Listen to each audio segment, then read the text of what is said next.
Children of Holy Celestial, from holy heaven above. Children of Holy Celestial, from holy heaven above. We all shall. L'Éternel voulait un roi pour son peuple. Le roi dans un peuple, c'est comme le président dans un pays. Il assure la sécurité du peuple. Et il assure également l'économie, la prospérité de tous. Ce que l'Éternel recherchait, c'est quelqu'un qui domine sur le peuple en son nom. Lorsqu'il n'y a pas de chef, le désordre s'installe. Mais lorsqu'il y a un chef qui n'est pas sage, il conduit le peuple à la perdition. Mais lorsqu'il y a un roi sage, le peuple est en sécurité et le peuple prospère. C'est pourquoi, Psaume 33, 16, verset 20.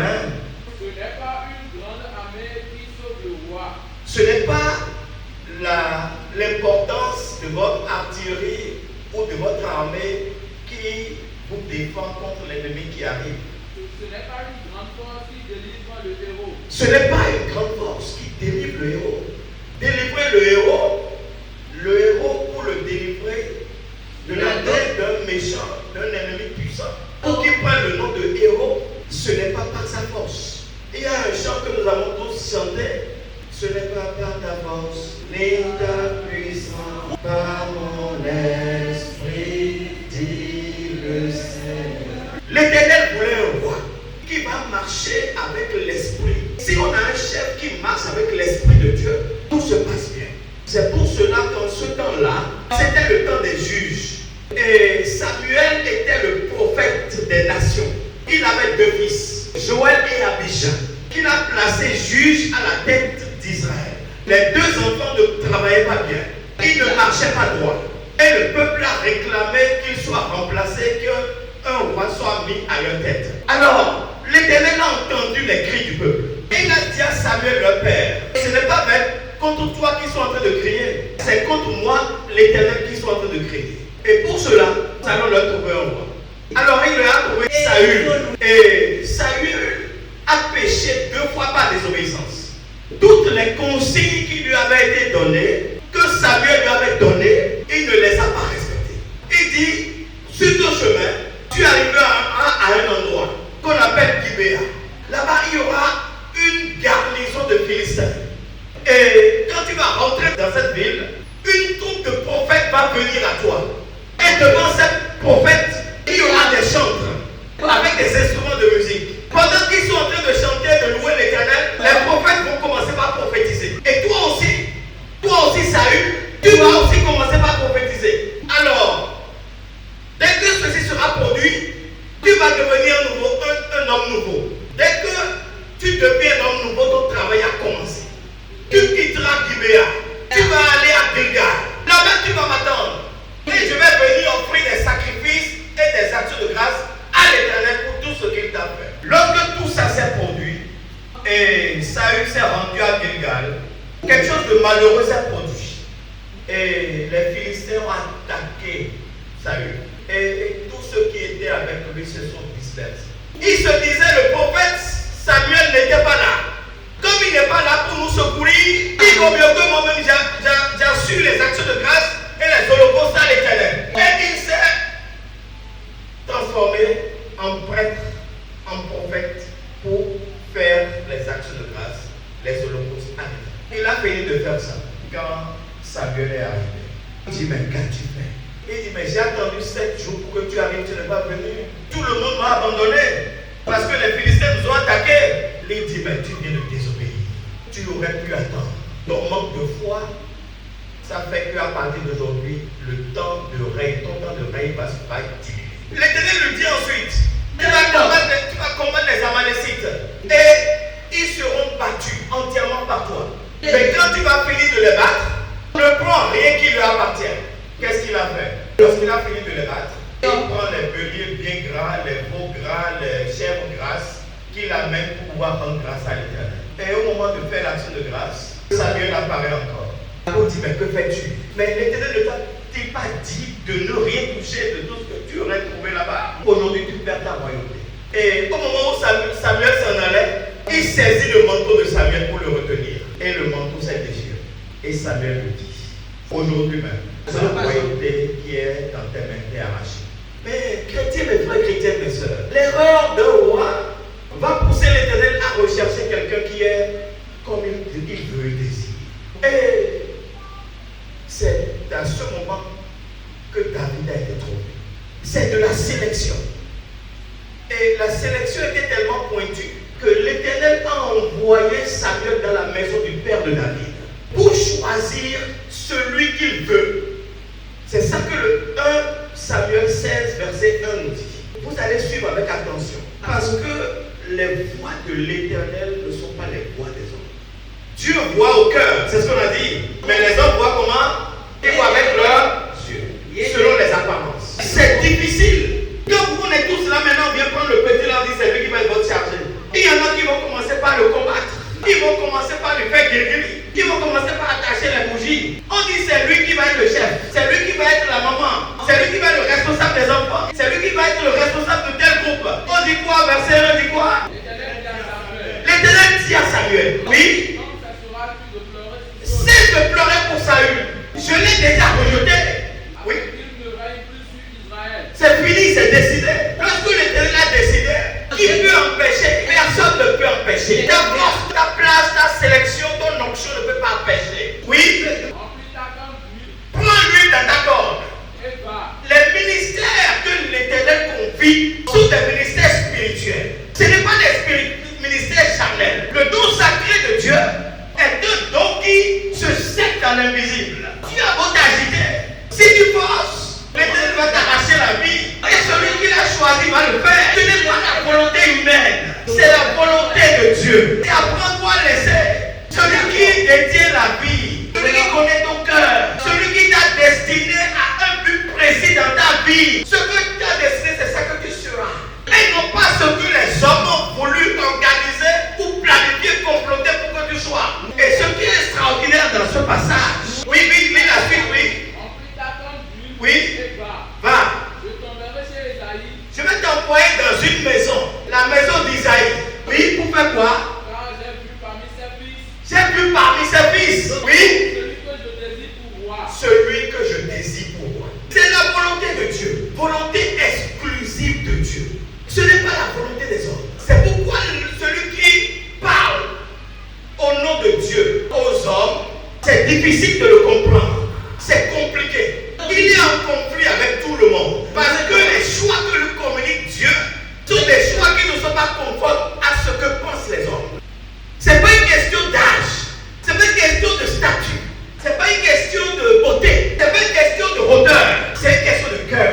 Celui qui est capable de dominer sur le peuple selon les règles que Dieu lui aurait dictées. Mais c'est pour ça que Dieu a trouvé Abraham. J'ai vu Abraham afin qu'il puisse enseigner à ses enfants et à sa maison après lui de garder la voie de l'Éternel. Dans Genèse 18, verset 18. C'est la même chose. L'Éternel cherche des gens qui vont pouvoir opérer, dominer, tout en respectant de façon stricte tout ce qu'il aurait ordonné. Donc, l'Éternel a choisi une famille. Pendant qu'il y en a plusieurs, Dieu a choisi une famille. C'est ma famille, c'est la tienne. Les gens sont parfois surpris qu'un président vienne à la tête de la République.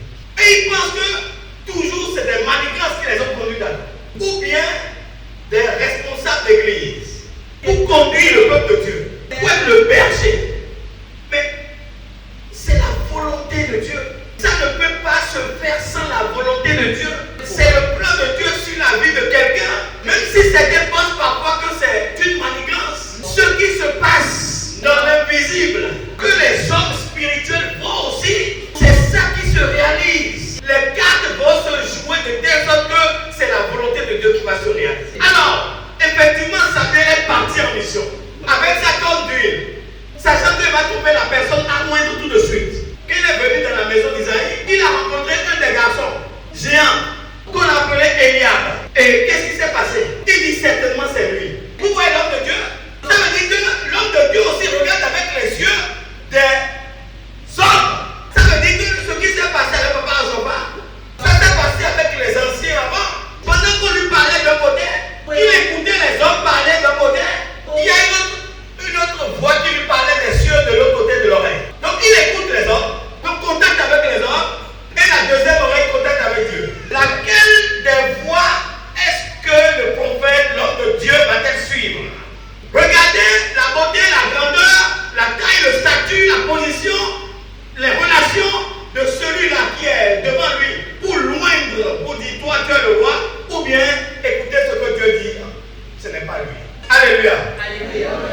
alléluia. Alléluia. Alléluia, alléluia. Alléluia. Est-ce que vous me suivez? L'Éternel a parlé à l'homme de Dieu. Oui, verset 7, il dit quoi? Et l'Éternel dit à Samuel. Il lui dit, mais au moment où Samuel était dans l'ambivalence, entre deux eaux, il dit, ah, c'est lui, hein, c'est la maman là. C'est elle que je dois rejoindre. Ou bien c'est le devancier là, je dois le rejoindre. Parce qu'il est quoi? Il est géant, il est beau, il a plein de personnes derrière lui, il a la popularité. C'est lui que je dois choisir. C'est normal, c'est naturel. C'est la vie. C'est le monde dans lequel nous sommes. Toute personne est d'abord portée vers ce qu'il voit. C'est ce qui se passe quand un jeune garçon rencontre une jeune fille. Il dit certainement c'est elle. C'est sûr elle est la femme de ma vie. Parce qu'elle est belle. Parce qu'elle est dans un jean serré. Et quand elle passe là, tout le monde tourne le regard pour la regarder. Et si elle est vraiment bien avec moi, je serai l'homme le plus heureux. Je serai le gardien de ses sommeils.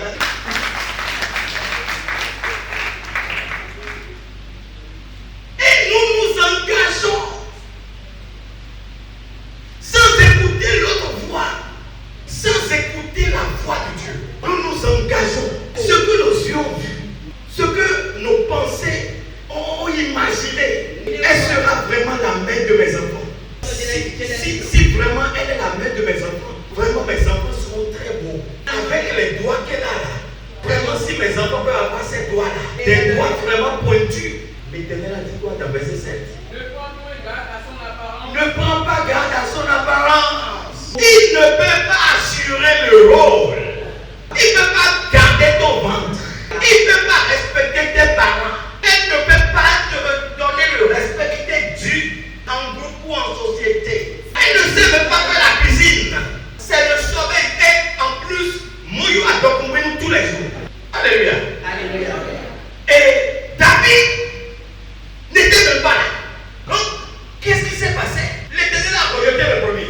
Le deuxième est venu, il a rejeté. Le troisième, il a rejeté. Vous voyez la patience de l'homme de Dieu et l'écoute de la voix de Dieu pour ne pas laisser la voix humaine basée sur l'apparence dominer la voix de Dieu.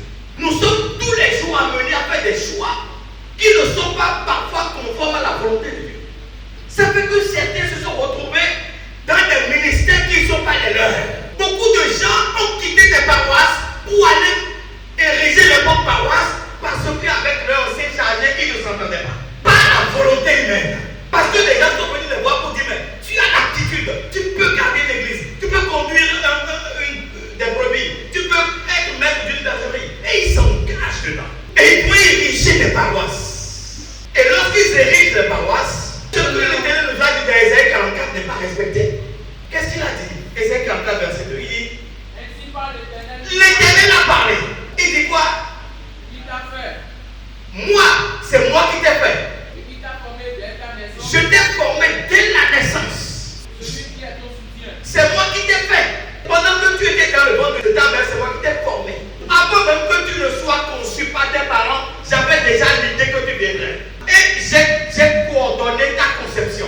Et quand j'ai coordonné la conception, je t'ai fait naître. Et quand tu as été fait, après ça, je t'ai formé. Je t'ai formé. Je t'ai donné la formation. Quand j'ai fini de te former maintenant, je t'ai appelé. Je t'ai oint d'huile. Je t'ai confié une mission. Et je te soutiens. Et vous allez voir beaucoup de gens qui se perdent parce qu'ils n'ont pas été appelés. Ils ont été forcés par leurs camarades. Poussés par des camarades. Comme certaines femmes se poussent dans un mariage qui n'est pas le leur. Et elles-mêmes vont chercher des hommes qui ne doivent pas leur mari. Et elles aiment les vieux pères. Il y a un terme là qu'ils utilisent comment? Sugar daddy. Sugar daddy. C'est que papa sucre. Papa sucré. Le chèque. Le jeune, c'est le choc. Le vieux, le jeune, c'est le chic. Mais le vieux, c'est le chèque. Ici, chèque.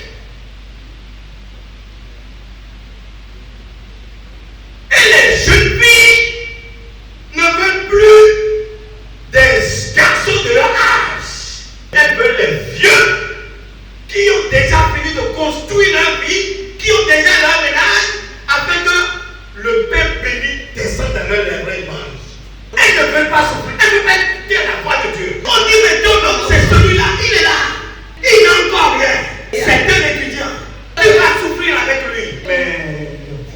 être milliardaire demain.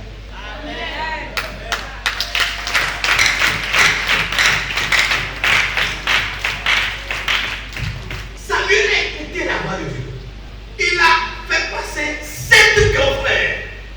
Et il dit au papa, il semble qu'il y a quelqu'un qui manque à l'appel parce que Dieu ne m'a pas encore donné l'autorisation de joindre quelqu'un parmi ceux-là qui sont ici. Je ne ferai pas la cérémonie s'il ne vient. Et effectivement, le papa dit, il en a fait, il reste le jeu, le tout dernier, l'incompté au bataillon, celui qu'on ne considère même pas, qui est relégué aux tâches que les autres ne veulent pas faire, celui qu'on chiffonne, qu'on taquine, qu'on frappe, qu'on insulte, celui qu'on fait passer par des obstacles. Là où tout le monde passe, lui vient là, on le bloque. Il pleut fatigué, mais il subit, il dit c'est mon sort. L'Éternel dit, allez le chercher. Mais c'est formidable. Tous les grands frères attendent le petit frère. C'est difficile, chrétiens, mes frères, chrétiens, mes soeurs, de vivre un moment de gloire.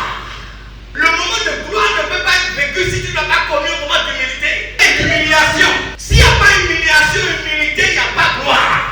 On a humilié. On dit, s'il ne vient pas, la cérémonie n'aura pas lieu. Donc c'est lui qu'on attendait. Qui on attend? Quand on prend une assemblée, qui on attend? Qui on attend? C'est le chef. Au nom de Jésus, le monde va nous attendre. Amen. Tu dis au nom de Jésus, le monde va m'attendre. On va tout stopper pour moi. On va tout arrêter pour moi. Si je ne suis pas là, la cérémonie n'aura pas lieu. Je suis le sel dans la sauce. Je suis la lumière qui va éclairer le sentier. Je suis l'homme de la situation ou la femme de la situation. Ça veut dire que par cette prière, toi qui es jeune, qui n'est pas encore marié, ton mari va t'attendre, ta femme va t'attendre. Personne ne va la découvrir avant que tu la trouves. Elle n'ira pas faire encore dans le ménage de quelqu'un d'autre avant que toi tu la trouves. De la même façon, l'homme n'ira pas s'accoupler avec quelqu'un avant que tu le trouves. Tu seras la femme. Tu seras la femme. La seule femme. Pas la femme de seconde zone. Mais il faut attendre, il faut accepter de souffrir et d'attendre. De refuser 1, 2, 3, 4 qui arrivent et qui disent je veux de toi. Tu dis non, c'est pas toi. Parce qu'aujourd'hui, nos filles là se jettent sur le premier venu. Ou bien les hommes courent vers ce qui brille. Et tout ce qui brille n'est pas de l'or. Ton mari peut être l'estompier. Et tu vas l'amener dans l'église au cheval. Et ses pieds deviendront droits. Marche sur la voie que l'Éternel a tracée. C'est pourquoi il dit dans Ésaïe 55, verset 8. Il dit mes pensées ne sont pas vos pensées. Et vos voix ne sont pas mes voix. Mais si vous faites tout pour que mes pensées deviennent vos pensées et que vos voix deviennent celles que je vous ai prescrites, soyez rassurés que le monde va se lever pour vous. Et donc, effectivement, ils attendaient quand David est arrivé. Et ils se sont tous levés pour lui. Le petit, le beau rien. Oui, vas-y. L'Éternel dit à Samuel. Oui. Lève-toi. Lève-toi. Où est-le? Car c'est lui. Car c'est lui. Au nom de Jésus, c'est comme ça que l'Éternel va ordonner pour ton mari. Il va ordonner pour ta femme.